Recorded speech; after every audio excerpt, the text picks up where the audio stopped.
Are you looking for a powerful way to promote your brand and connect with your audience? In this episode, I'll show you how to use a podcast to build your brand and get your message out. Hi, everyone. I'm Jennifer, your host of Podcast Power. Thank you so much for tuning in. If at the end of this episode, you decide you want to start your own podcast and you want help launching it, send me an email, jen@jenknoedl.com. Okay, let's get into the topic.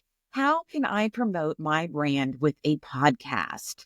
Now, podcasts are one of the fastest growing platforms out there for brand building. There are so many cool things, cool aspects about podcasting. I mean, just even, how you can separate it and cut little clips of it. Now you have like multiple pieces of content. So if you aren't leveraging one, you could be missing out.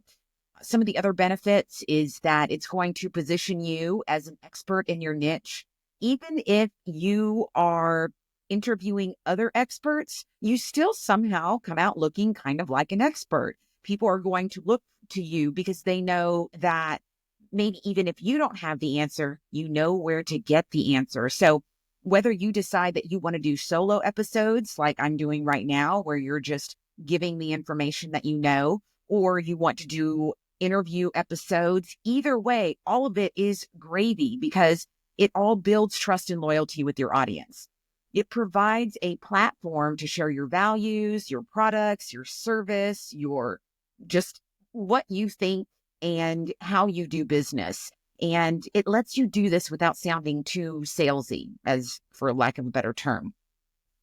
So one of the first things you need to do is definitely define your brand message. So this is assuming that you've already gotten to the place that you know that you need a podcast. Maybe, you decided. And now you really need to think through your brand message. What does your brand stand for?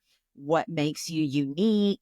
And then incorporate that into the podcast. So what does that look like?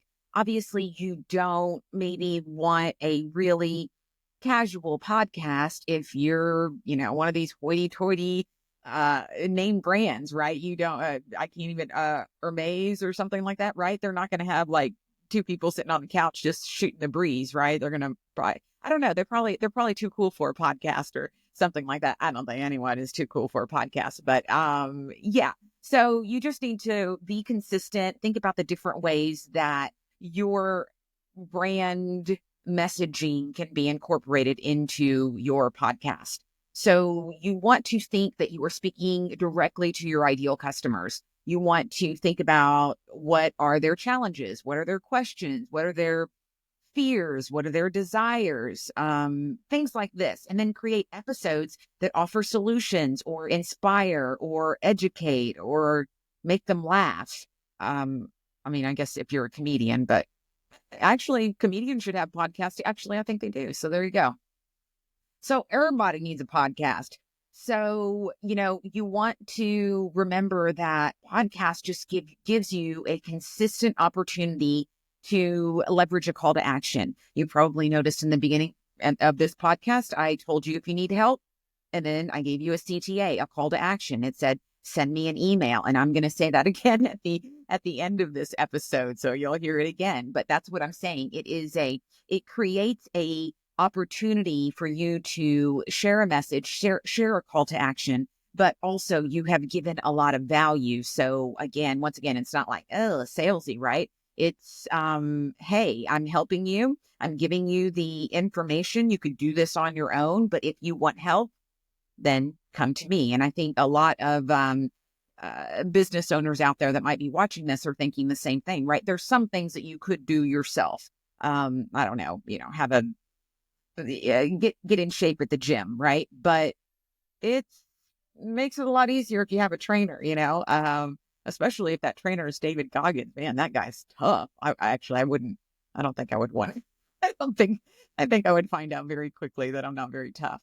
So, yeah, just going back to giving them some value. You can, tell them that you're inviting them to a party. They can download a freebie. They can get some free resources. I have some free resources on my website. So you just have this opportunity again in the course of the conversation that you're having that just makes everything really authentic and natural.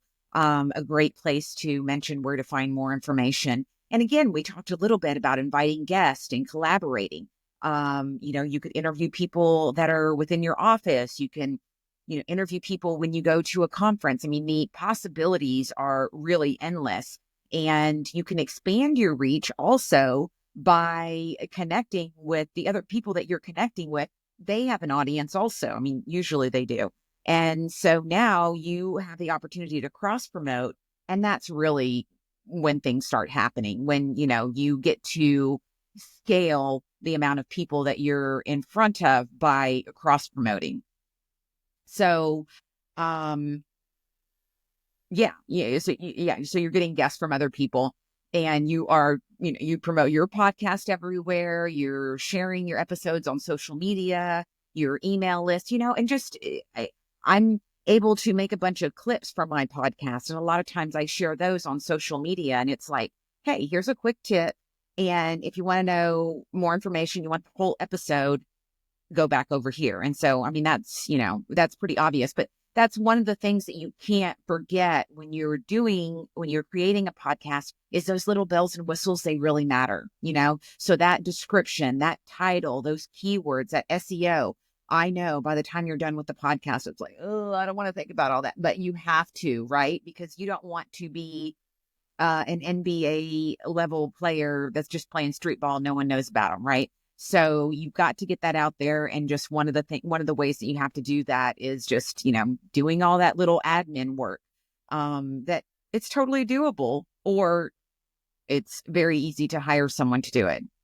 So from there, you really want to make sure that you have either you or someone is committed to engaging with the listeners. So encouraging the feedback, reviews, interaction, and you want to answer those questions. You want to continue to build that connection that you have. You want them to know that responding and engaging with you is going to get them what they want, which is more of you, more maybe potentially quality time with you by having, a little bit of more personal conversation. So you can't let the ball drop there. Yeah, you really you gotta be there for, once you get the podcast up, you got to be there for the promotion, and then, making sure that is optimized, and then just being there for the conversation. Yeah. I mean, it's a lot, but if it were easy, everyone would do it. So, we're at the end, and I want to know how you envision using the podcast to promote your brand. Do you think that you would go more for some solo episodes, or would you do some interviewing episodes? I would love to know in the comments below. I want to hear what you guys are thinking. And don't forget to grab my free podcast planning guide at jenknoedl.com/podcast power. And if you'd like help launching or growing your podcast, then shoot me an email, jen@jenknoedl.com, and we'll get you taken care of. So that is it for this episode. Please like, subscribe, and rate this podcast because it helps me so much, and it really means a lot to me. So thanks for listening. I'll see you next time on Podcast Power.